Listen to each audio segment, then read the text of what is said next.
The starship hung above Earth like a silver moon, watching and waiting as it had done for 3 long cycles of observation.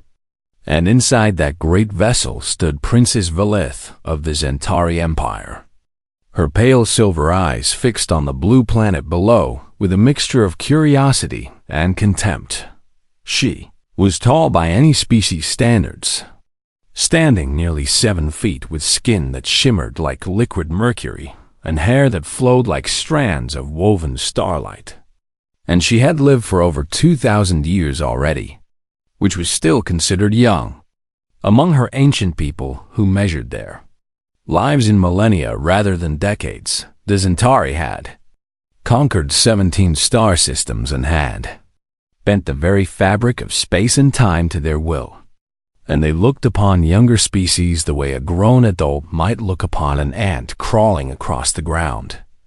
With mild interest but no real respect or concern, Velith had studied humans extensively from orbit, watching their wars and their celebrations, their triumphs and their failures, and she had come to a conclusion that she found both amusing and sad. These creatures were weak beyond measure.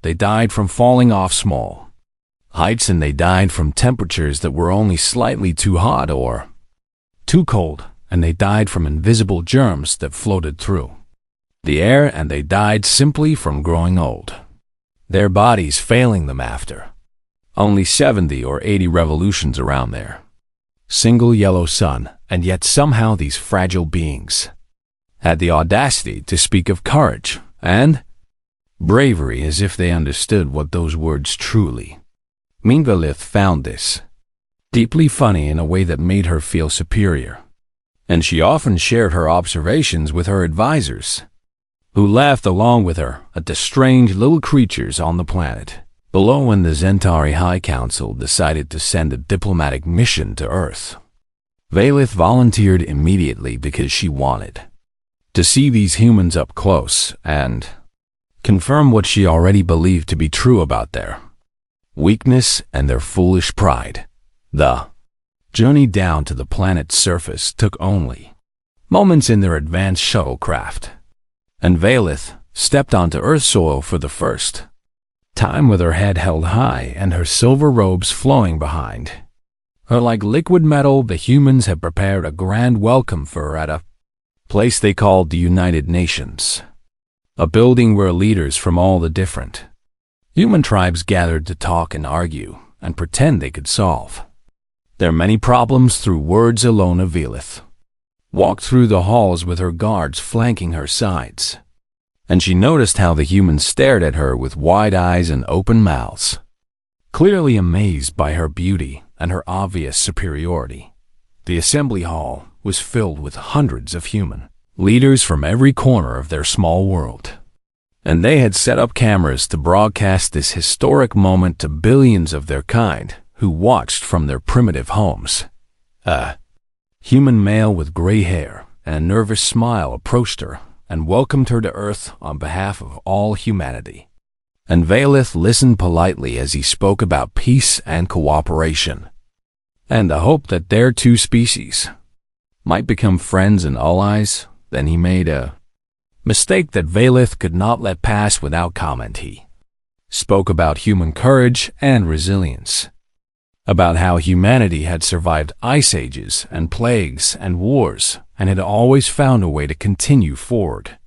And he suggested that this spirit of bravery might be something the Zentari could admire and learn from. Velith felt laughter building in her chest, like a wave preparing to crash upon a shore. She could not stop herself from letting it out, and the sound of her laughter was like ice cracking on a frozen lake, sharp and cold and somehow terrifying to everyone who heard it. The entire chamber fell silent as her laughter echoed off the walls and the ceiling and the hearts of every human present. When she finally stopped laughing, Velith looked at the assembly with those silver eyes that held no warmth and no kindness, and she spoke words that would be remembered for generations to come. She told them that she found their talk of bravery to be amusing beyond measure, because how could creatures so easily destroyed ever claimed to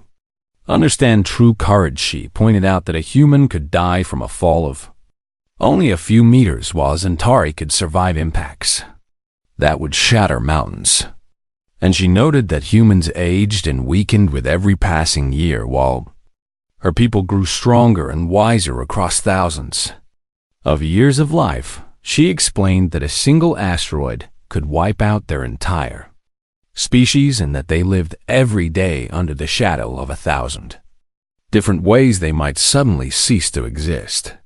And she asked them a question that cut through all their pride like a blade through soft flesh. What courage could possibly exist in creatures so easily broken? The chamber remained silent, because no one had an answer that seemed adequate, and the human leaders exchanged glances filled with shame and embarrassment, and a deep hurt that came from hearing the truth spoken so bluntly. The broadcast went out to every corner of the globe, and billions of humans watched as their leaders sat in humiliated silence before this alien princess, who saw them as nothing more than insects pretending to be important in cities and villages and homes across the world.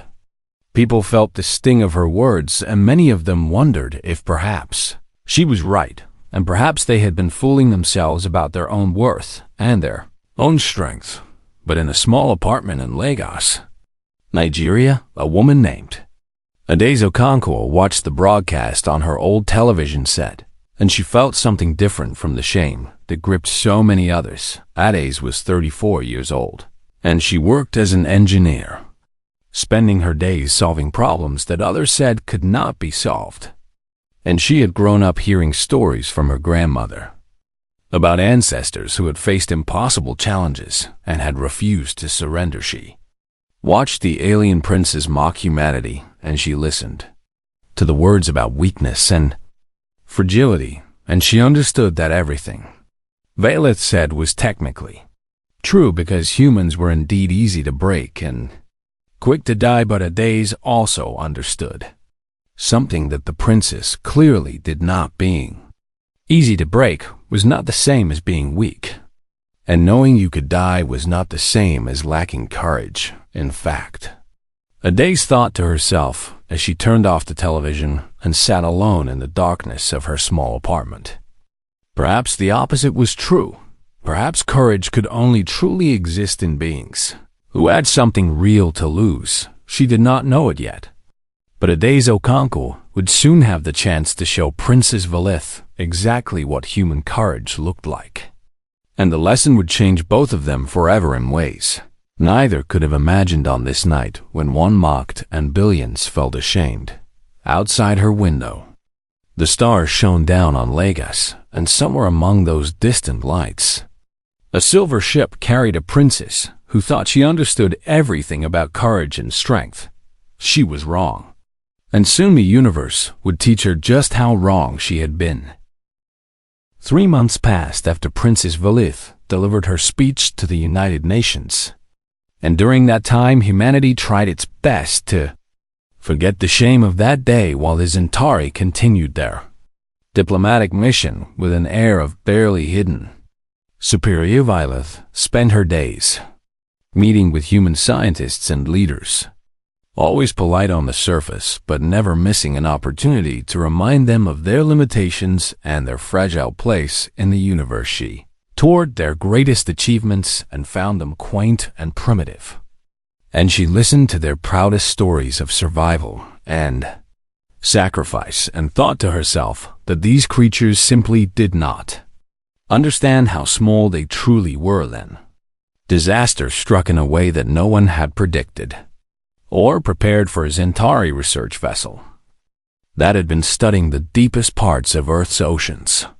suffered a catastrophic malfunction and crashed at the bottom of the Mariana Trench, sinking to depths that no human or Centauri had ever reached before. This would have been tragic enough on its own, but the vessel carried something far more dangerous than scientific equipment. At its heart was a Centauri power core, a device that contained enough energy to light an entire planet for 1,000 years. And when this core was damaged in the crash, it began a countdown that could not be stopped. Centauri scientists calculated that the core would explode within 72 hours, and when it did, the blast would vaporize half of the Pacific Ocean and send tsunamis crashing across every coastline on Earth. Billions of humans would die in the initial destruction, and the ones who survived would face a planet so damaged that recovery might take centuries if it was possible at all. Princess Valith received this news aboard her orbiting ship, and she felt something she had rarely experienced in her long life, which was genuine fear mixed with an emotion that took her some time to identify as guilt. Her people's technology had brought this doom to Earth, and now her people had to find a way to stop it. The Centauri immediately sent their best rescue teams down to the trench, equipped with the most advanced technology their empire possessed. But they discovered something that shocked them to their core. The pressure at those depths was beyond anything their equipment could handle. Their submarines were crushed like paper cups before they could get anywhere close to the wreckage, and their remotely operated machines fared no better because the water pressed down with a force that bent and broke even their strongest metals. The Centauri had conquered space and had traveled between stars, but they had never needed to go this deep into an ocean because their homeworld had no such trenches. And they found themselves facing a challenge their technology simply could not meet. Valith watched her people fail again and again, and with each failure the countdown continued and the moment of destruction grew closer. After 48 hours of desperate attempts, the Centauri High Council contacted Earth's leaders with a request that burned in Valith's throat like acid. When she was forced to deliver it, they needed human help. Humans had spent generations exploring the deepest parts of their oceans and had developed techniques and technologies specifically designed to survive the crushing pressures that existed there. It was primitive technology by Centauri standards, slow and clumsy and made of simple materials, but it worked in ways that the elegant Centauri machines could not. Valith stood before the cameras once again, this time not to mock, but to beg, though she tried her best to make it sound like a simple request. Rather than an admission of failure, she explained the situation to the watching world, and she told them that volunteers were needed for a mission to retrieve the power core before it could explode. Then she said the words that she hoped would discourage all but the most foolish of humans. The probability of survival for anyone who attempted this mission was negligible, which was a polite way of saying that whoever went down there would almost certainly never come back. She expected perhaps a few dozen brave fools to volunteer, motivated by fame or money or simple stupidity. Instead, within hours, thousands of applications flooded in from every nation on Earth. Engineers and scientists and deep-sea divers and ordinary people who had no special skills but simply wanted to help. All of them stepping forward to face almost certain death because their world and everyone they loved was in danger. Valith did not understand this response, and she found it deeply confusing because these humans knew they would die, and yet they were fighting for the chance to sacrifice themselves. A committee of human and Centauri experts reviewed the applications and selected 12 individuals who had the specific skills needed for the mission. Among them was Adaze Okonkwo, chosen not for her physical strength or her bravery, but for her expertise in deep-sea pressure systems and her reputation for solving problems that others had given up on. When Adaze received a call telling her she had been selected, she sat quietly in her apartment for a long time, thinking about everything she would be leaving behind. She thought about her mother,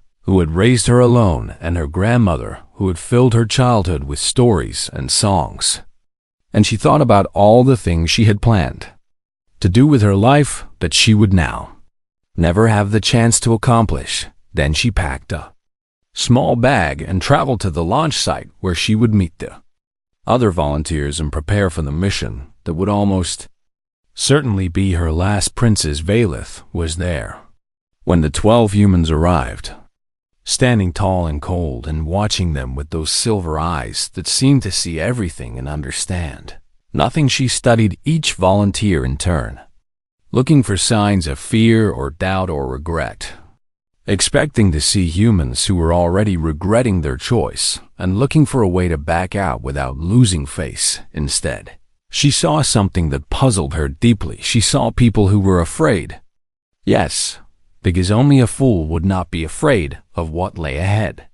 But she also saw something else burning behind that fear. She saw determination and purpose and a strange kind of peace that comes from knowing exactly why you are doing something even when that something might kill.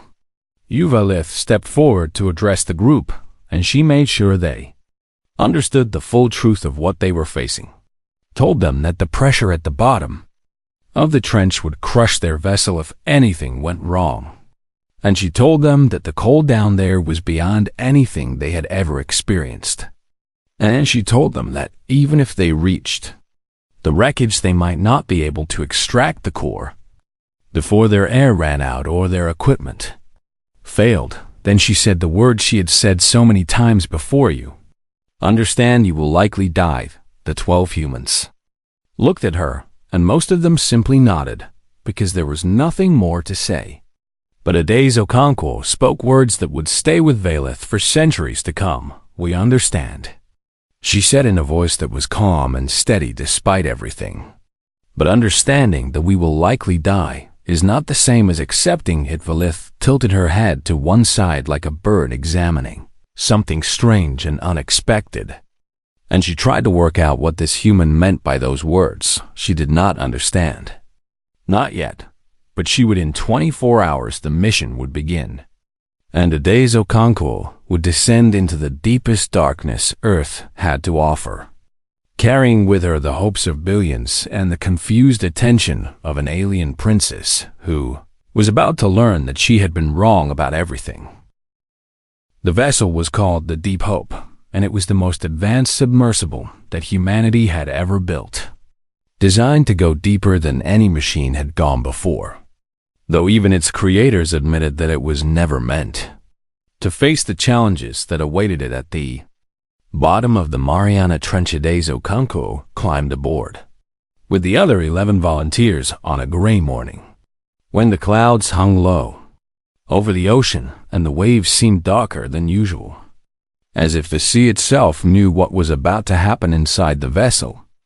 The space was cramped and filled with equipment that hummed and blinked and created a constant background noise that would become their companion for the long journey down. Each volunteer had a specific role to play, and Ades was responsible for managing the pressure systems that would keep them alive as the ocean tried its best to crush them into nothing. The descent began slowly at first, with the surface light fading gradually until they entered a twilight zone where the last traces of the sun's rays struggled to reach. Then even that faint glow disappeared, and they were surrounded by absolute darkness, a blackness so complete that it seemed to swallow not just light but hope itself. The pressure increased with every meter they dropped, and the vessel groaned and creaked like a living thing in pain, protesting the forces that squeezed it from every direction. Ades monitored her instruments with steady hands, adjusting systems and rerouting power as problems appeared. And there were many problems, because nothing they had built was truly meant for this at 3,000 meters down.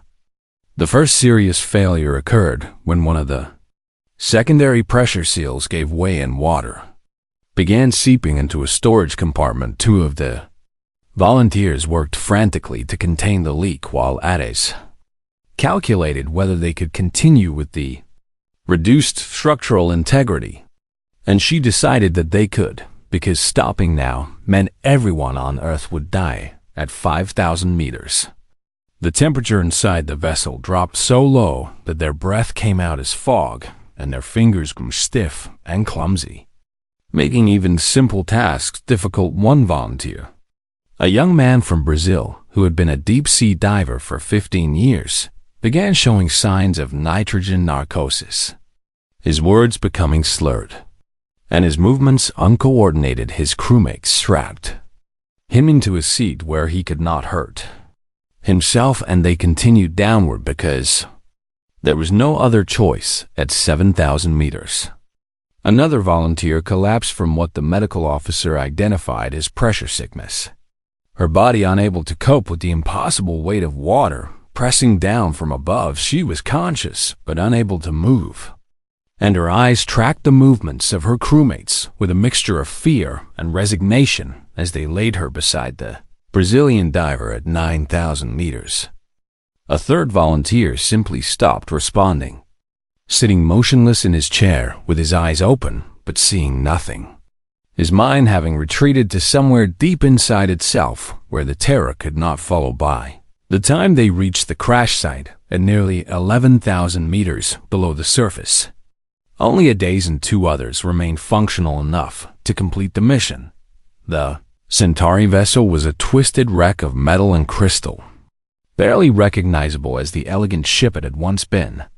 And somewhere inside that wreckage was the power core that would destroy the world if they could not retrieve it. Princess Valith watched everything from orbit, her eyes fixed on screens that showed the vessel's progress and displayed the vital signs of each volunteer. She had expected chaos and panic as the humans faced the reality of their situation, and she had expected screaming and crying and desperate prayers to whatever gods these creatures believed in. Instead, she saw something she did not understand. She saw Adaze Okonkwo working calmly through each crisis, her voice steady on the communication link as she reported problems and solutions with the same tone someone might use to discuss the weather. Even when three of her crewmates fell around her, even when the vessel groaned like it was about to implode, even when the darkness outside pressed against the windows like a living thing trying to get in, Adaze remained calm. And then Valith heard something that confused her more than anything else through the communication link. She heard Adaze singing. It was a soft song in a language Valith did not recognize, a gentle melody that rose and fell like waves on a beach, and Adaze sang it quietly as her hands worked to disconnect the power core from the wreckage. Valith activated her communicator and demanded to know what the human was doing, because singing seemed like an insane response to the situation. Adaze's voice came back through the static and the interference, still calm despite everything, and she explained that she was keeping herself steady by singing a song her grandmother had taught her when she was a small child. It was a Yoruba lullaby about a mother watching over her children through the dark of night, promising that morning would come if they could just hold on a little longer. Valith pressed further, asking how a simple song could help in a moment like this, when death was so close that it could almost touch. Adaze gave an answer that would echo in Valith's mind for centuries to come. She said that fear does not disappear just because you wish it away, and that courage is not about feeling no fear, but about continuing to work even when the fear is so strong that it threatens to overwhelm everything else. She said that the song gave her something to focus on, a thread of warmth in the cold darkness, and that as long as she could sing, she knew she was still alive and still fighting. Then she said something that made Valith's silver eyes go wide. She said that perhaps the princess had lived so long and faced so few threats that she had forgotten what it felt like to be truly afraid, and that perhaps someone who had never known real fear could never truly understand real courage. The communication link went silent for a moment as Adaze focused on a particularly difficult part of the extraction, and Valith stood alone in her observation room, feeling something she could not identify. It felt like shame, though she had not felt that emotion in over 1,000 years down in the darkness. Adaze completed the disconnection sequence, and the power core came free from the wreckage. its deadly countdown still ticking, but now able to be brought to the surface where Centauri technology could finally neutralize it. The two other functional volunteers secured the core in a specially designed container while Adaze ran calculations on whether the damaged vessel could make the return journey. The numbers were not good. They had lost too much structural integrity during the descent, and the vessel was taking on water faster than the pumps could remove it. But Adaze looked at her crewmates, at the unconscious and the frightened, and the ones who had given everything to get this far, and she made a decision they would try, because trying and failing was better than giving up, and because the people on the surface were counting on them, and because her grandmother had always told her that the ancestors were watching, and she wanted them to be proud. The ascent began, and the vessel screamed with every meter they climbed. And Adaze sang her grandmother's lullaby, and worked her instruments, and refused to accept that this was the and Valith watched and waited and found herself hoping, actually hoping, that these strange fragile creatures would somehow survive. She did not understand why she cared, but she did, and that confusion was the first crack in the wall of certainty that she had built around herself over 2,000 years of life. The deep hope climbed through the darkness, like a wounded animal dragging itself toward home, its metal skin groaning and its systems failing, one by one as the pressure tried to finish what it had started during the descent. Adaze worked without rest, moving from station to station as she tried to keep the vessel alive for just a few more hours, just a few more kilometers, just long enough to reach the surface and deliver the power core that could save the world. The two other volunteers who remained functional helped as best they could, but they were engineers and scientists rather than pressure system specialists, and much of the critical work fell on Adaze's shoulders alone. She did not complain, because complaining would waste breath and energy that she could not spare.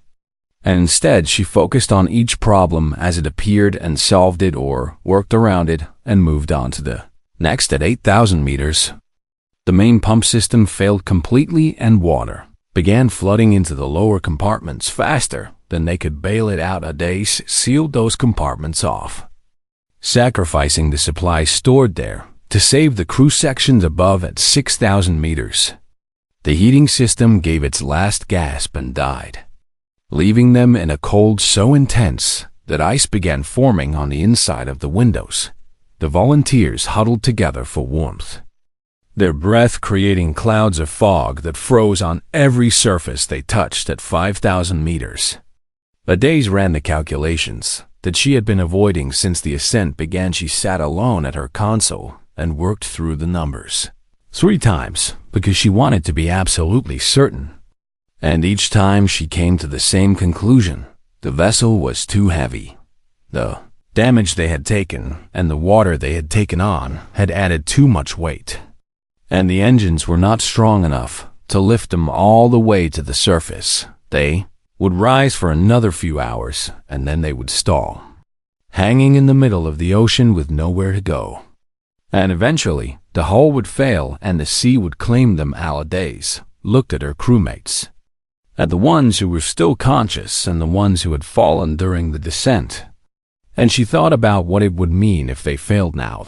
Our core would sink back down to the depths, and the countdown would continue, and billions of people would die because she had not been good enough to save them.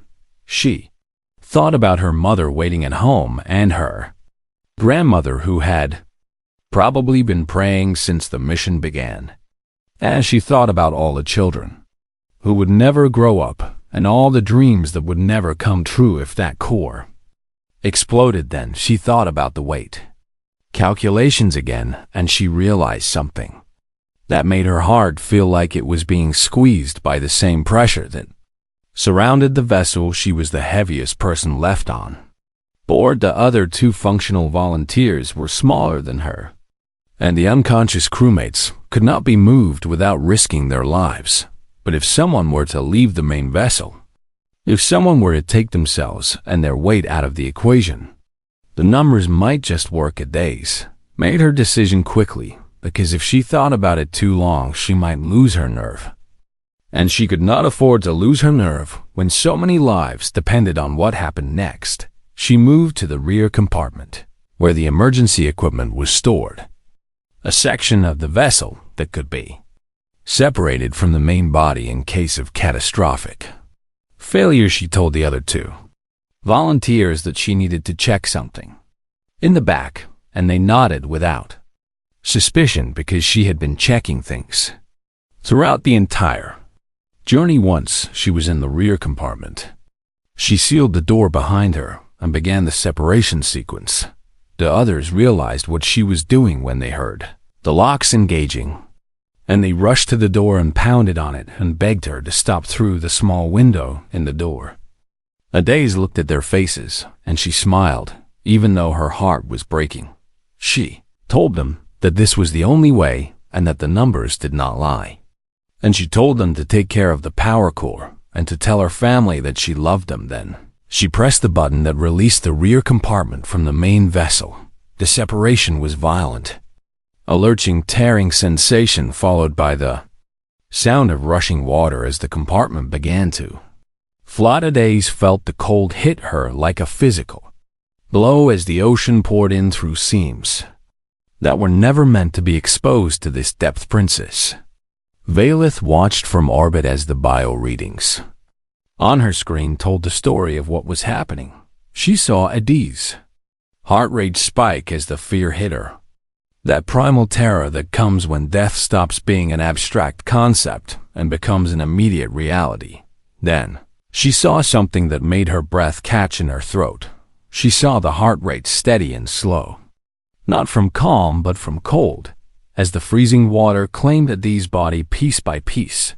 But before the cold could finish its work, Valeth saw Adaze move. The readings showed her crawling through the flooding compartment, fighting against the water and the cold and the pressure that was crushing her from all sides. Valeth could not understand what she was doing until she checked the vessel systems and realized that the rear compartment hatch had not sealed properly. After separation, if it remained open, it would drag on the main vessel and slow its ascent, possibly enough to doom everyone aboard. Adaze was dying, and she knew she was dying. But instead of spending her last moments in prayer or panic or regret, she was using them to make sure that her sacrifice would not be wasted. Valeth watched the readings as Adaze reached the hatch and forced it closed with hands that must have been numb beyond feeling. She watched as Adaze's movement slowed and then stopped, her body finally surrendering to the impossible conditions that surrounded her. She watched as the heart rate dropped lower and lower until finally it flatlined and the screen showed only a steady tone that meant the end of everything. Adaze Okonkwo had been or could have been. Adaze died at a depth of 6,000 meters, alone in the dark and the cold, her last act in this world, ensuring that the people she had come to save would have a chance to live. The main vessel continued its climb with its lightened load, and the engines that had been straining now found the power they needed to push upward. Hours later, the Deep Hope broke the surface of the Pacific Ocean, and the rescue ships that had been waiting rushed in to retrieve the crew and the power core. 2 survivors climbed out into the sunlight, their faces hollow with exhaustion and grief, and the weight of what they had witnessed. The power core was taken by Zentari. Scientists soon neutralized it within minutes, ending the threat to Earth forever. But no one was celebrating, not yet, because the mission had cost too much and the victory felt empty without the woman who had made it possible. Princess Valeth remained in her observation room for a long time after Adaze's heart stopped beating, staring at the screen that now showed nothing but a flat line and a timestamp. She tried to understand what she had witnessed, but her mind kept rejecting the obvious conclusion because it conflicted with everything she had believed for 2,000 years. A fragile creature who knew she was going to die had chosen to die sooner and more painfully so that others might live, not because she was forced to, and not because she saw no other option, but because she calculated the numbers and made a decision and followed through, even when every instinct in her body must have been screaming at her to stop. Velith thought about what Adaze had said about courage and fear, about how someone who had never known real fear could never truly understand real courage, and for the first time in her very long life, Princess Velith of the Zentari Empire felt tears forming in her silver eyes. She did not understand them, and she did not try to stop them. She simply let them fall as she whispered a name that she would never forget. Adaze Okonkwo, human who had taught an immortal what it truly meant to be brave. 1 year passed since Adaze Okonkwo died in the depths of the Pacific Ocean, and the world had changed in ways both large and small. The threat of the power core explosion had been ended, but the memory of how close humanity had come to destruction remained fresh in the minds of everyone who had lived through those terrifying days. Memorials had been built in dozens of countries to honor the 12 volunteers who had descended into the abyss, and the faces of those who had died were displayed in museums and schools and government buildings around the world. But one face appeared more than any other, and one name was spoken with more reverence than the rest. Adaze Okonkwo had become a symbol of everything humanity wanted to believe about itself. Proof that courage and sacrifice were not just words, but real things that lived in the hearts of ordinary people in Lagos.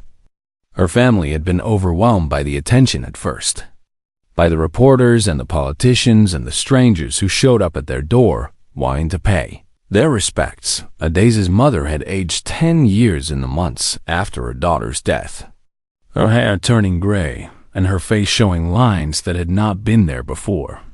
But Adaze's grandmother, who was 93 years old and had seen more than anyone should have to see in a single lifetime, remained strong. She told everyone who would listen that her granddaughter was now with the ancestors, singing the old songs and watching over the family from a place where no ocean could reach. Her, the Zentari, had remained in orbit around Earth during this year, their diplomatic mission continuing even though the relationship between the two species had been fundamentally changed by what had happened. Princess Velith had not spoken publicly since the day of the rescue, retreating to her ship and refusing all requests for interviews or appearances. But on the 1-year anniversary of Adaze's sacrifice, she sent a message to Earth's leaders requesting permission to address the United Nations once again. The request was granted, though many wondered what she could possibly have to say after the contempt she had shown humanity during her first speech. The assembly hall was even more crowded than it had been a year ago, with every seat filled and thousands more watching on screens around the world. When Velith entered the chamber, she walked differently than she had before. Her steps were slower, and there was something in her posture that suggested humility rather than the arrogance she had displayed during her first visit. She wore simple robes instead of the elaborate gown she had favored before, and her silver hair was pulled back in a plain style that made her look less like a princess and more like an ordinary person. She reached the podium and looked out at the assembly with eyes that seemed somehow different, deeper and more thoughtful than the cold silver spheres that had mocked humanity a year ago. The chamber fell silent and waited. Velith began to speak, and her voice was quiet, so quiet that people had to strain to hear her, a stark contrast to the booming contempt she had projected. During her first address, she said that 1 year ago she had stood in this very room, told humanity that courage could not exist in creatures so easily broken. She said that she had believed this with absolute certainty because she had lived for over 2,000 years and had seen countless species rise and fall, and she had concluded that strength and courage were the same thing. She said that she had been wrong. The assembly stirred at this admission because the Zentari were not known for admitting mistakes. and the princess of their empire had never before spoken such words to any species. Velith continued, her voice growing slightly stronger as she found her rhythm. She told them about watching the mission unfold from orbit, about seeing the volunteers descend into conditions that would have killed any Centauri instantly, about watching them face problem after problem with a determination that she could not understand. She told them about Ades Okonkwo. Though she had trouble saying the name without her voice breaking, she described watching a day's work through crises that would have driven most beings to despair, singing a grandmother's lullaby as death pressed in from all sides. She described the moment when Ades realized that the vessel could not carry everyone to safety, and the decision she made in response, and she described standing alone in her observation room, watching Ades' final moments as she used her dying breaths to ensure that her sacrifice would not be wasted. Then, Princess Velith of the Centauri Empire did something that no member of her species had ever done. Before a younger race she knelt. The assembly gasped as her knees touched the floor and her head bowed low, a posture of submission and respect that the Centauri reserved only for their own elders. She spoke from that position, her voice echoing through the silent chamber. She said that she had told them courage could not exist in beings so fragile, but she had learned that she had it completely backward. Courage does not require immortality, she said. It requires the choice to act rightly when death is certain. My people live for 10,000 years. She continued, and in all that time we have never produced a single soul who would do what Ades Okonkwo did. She rose to her feet and looked directly into the cameras that were broadcasting her words to billions of watchers. She said that she had come to Earth believing humans were weak because they could be broken. She said she was leaving knowing that true strength is not the absence of breaking. It is the willingness to break for something greater than yourself. Ades Okonkwo did not rewrite your legend, she said, her voice firm now with conviction. She revealed what was always written there, and I simply failed to read it. Assembly remained silent for a long moment after she finished speaking. And then something remarkable happened. One person began to clap, then another, and then the entire chamber erupted in applause that went on and on until Velith had to hold up her hand to quiet them. She had one more announcement to make. The Centauri Empire was formally requesting a cultural exchange with humanity, the first such request they had made to any species in their 10,000-year history. They wanted to learn how creatures who lived such short lives could find such meaning in courage and love. They wanted to understand this strange species that found bravery not despite their mortality, but because of it, and they were adding a new word to the ancient Centauri language, a word that had never existed before because the concept it described had never been witnessed by Centauri eyes. The word was Okonkwo Eden, meant to be brave in the manner of humans in Lagos. In a small apartment where a grandmother sat watching the broadcast with tears streaming down her face, a framed photograph of Ades hung on the wall. Beneath the photograph, written in careful letters, was the Yoruba lullaby that Ades had sung in the darkness of the ocean.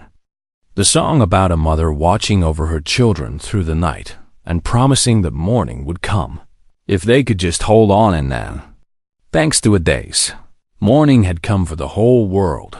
Her grandmother turned off the television and sat in the quiet for a while, thinking about the granddaughter who had carried her songs into the depths of the earth and had brought back something more precious than anyone had imagined. Then she began to sing the same lullaby that Ades had sung, and her old voice filled the apartment with a melody that had traveled from Africa to the bottom of the ocean to the stars themselves. Somewhere among those stars, the Centauri were listening, and they were learning what it meant to be human. The legend had been rewritten, not by conquest or technology or any of the things the Centauri valued, but by a woman from Lagos who had believed that being easy to break was not the same as being weak at days. Okonkwo had given her life to save the world, and in doing so, she had given the universe something it had never had before, a new definition of courage, and that definition would endure long after the stars themselves had grown cold and dark, carried forward by every species that heard the story of the human who taught an empire what it truly meant to be brave.